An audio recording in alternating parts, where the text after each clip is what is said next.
Hey everybody, welcome back to What If Hinata Joined Team 7, Part 5.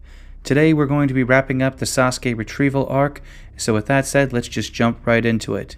In our last part, we've left off right when Naruto and Sasuke had finally met face to face after 3 years. Now, just as within the original canon, Naruto pleads with Sasuke to return to the village, saying that Orochimaru is using him and will take his body once he's done with him. And Sasuke, of course, reiterates that he does not care if Orochimaru takes his body, stating that the only thing he cares about is killing Itachi. Sasuke then asks Naruto, is your goal still to become the Hokage? Naruto then responds, a man who couldn't even save one friend could never become Hokage. Things then quiet down as Sasuke and Naruto stare down at one another. Sasuke then unsheathes his sword and charges straight at Naruto. Naruto returns in kind by summoning shadow clones and charging straight for Sasuke. Now, unlike the original fight in canon, this fight is not going to be so one-sided. It will be a little more competitive. Naruto and Sasuke are both able to show what they have learned within the past 3 years and are able to show how far they've come.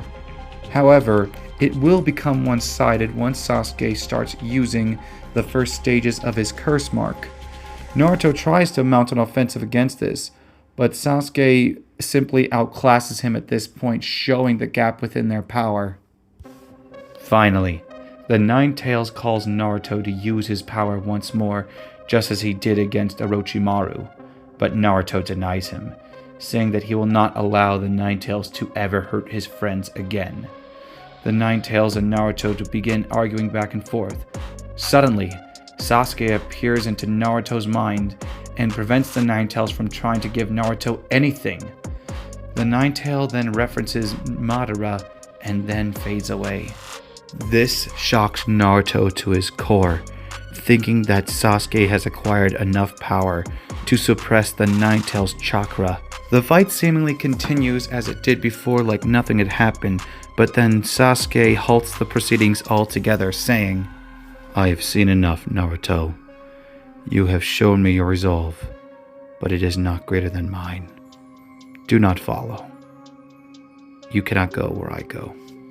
Naruto is confused by what Sasuke says, but charges at him once more with his shadow clones, hoping that he can find an opening to take down Sasuke. But before he can do anything, Sasuke seemingly fades away into nothingness. Naruto then realizes that Sasuke must have used his Sharingan to place him under a genjutsu. Quickly, Naruto releases himself from the jutsu, but it's already too late. Sasuke is gone, and there's no trace of him anywhere. Naruto has once again failed to bring back his friend, and he is left feeling broken over this. Naruto goes down on his knees, screams in frustration, and cries tears of agony over his failure. Yamato arrives shortly after and sees Naruto's state. It's clear to him as to what has happened and simply tells Naruto that they should go. Yamato asserts that he also failed killing Kabuto and that he and Orochimaru have escaped as well.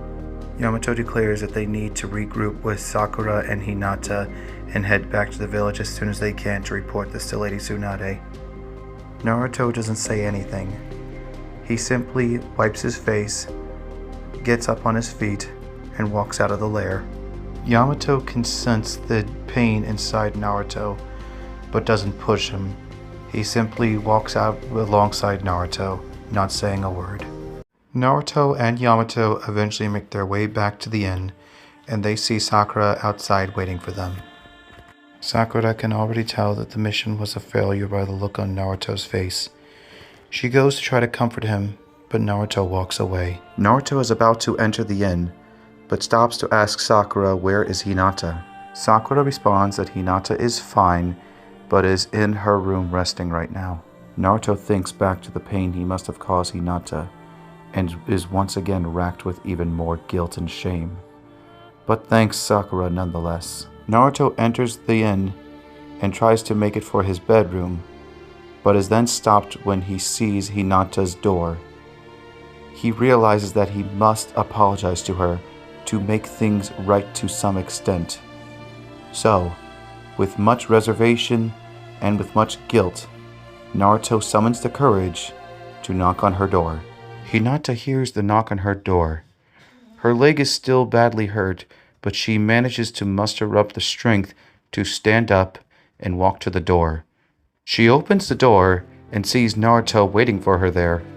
Hinata blushes and greets Naruto with a bow. Naruto is silent in all of this, and Hinata can sense that he has failed the mission and that he is racked with much depression. Seeing this, Hinata asks Naruto if he would like to come in for some tea. Naruto is hesitant at first, but then sees her hurt leg, and then says he'll come inside for a moment. Naruto enters inside the room, and Hinata limps her way to the nearby counter to grab some tea. Seeing this, Naruto goes to help Hinata make the tea, but Hinata quietly tells Naruto to sit down and that she can do this on her own. Naruto is a bit taken aback by this considering her hurt state, but respects her wishes. Hinata makes the tea and pours 2 cups for her and Naruto. From here, she takes a sit on the floor with Naruto and gives him his cup of tea. Things are quiet for a moment as they drink their tea, but the silence is then broken by Naruto, who says, Yamato told me what happened. I hurt you. I am so sorry, Hinata. I should have protected you. It's okay, Naruto. I'm fine. I was honestly more worried that the Nine Tails would hurt you.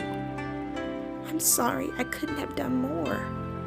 I didn't want to lose control, but it feels like I'm constantly being reminded of how far my goal is.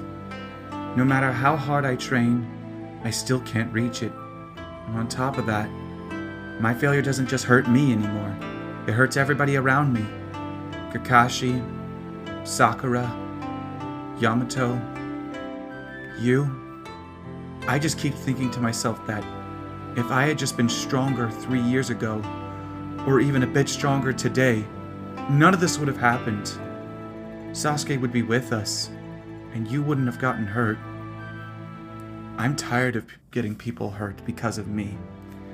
I'm tired of feeling like a monster, and I'm tired of feeling like a failure. Naruto, you are many things, but you are no failure.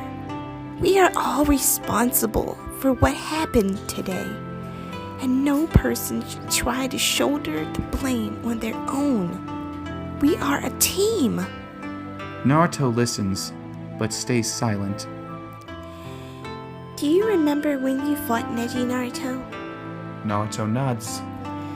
You may have forgotten, but Neji before that fight was cold and ruthless. Amongst the Hyuga, he would always be the one to point out my failures and shortcomings, stating I was destined to be a failure. His words hurt me more than anything, but then you stood up for me. While I could not beat him, you protected my honor, and in doing so, got through to Neji. Ever since that day, Neji has been warm and kind to me. You inspire the best in those around you. You are no monster or failure. You are Naruto Uzumaki, the future Hokage. Naruto bows his head and says, "Thank you, Hinata." Hinata bows back, and at this point, we cut to Sakura, who is just outside the door. She is crying and says quietly to herself, Next time, I won't let anyone get hurt, and I will see Sasuke. And with that, this is where we will end part 5 of the video. Thank you all very much for watching the video. Please stay tuned for part 6, which will be posted very shortly. And as always, have a wonderful day.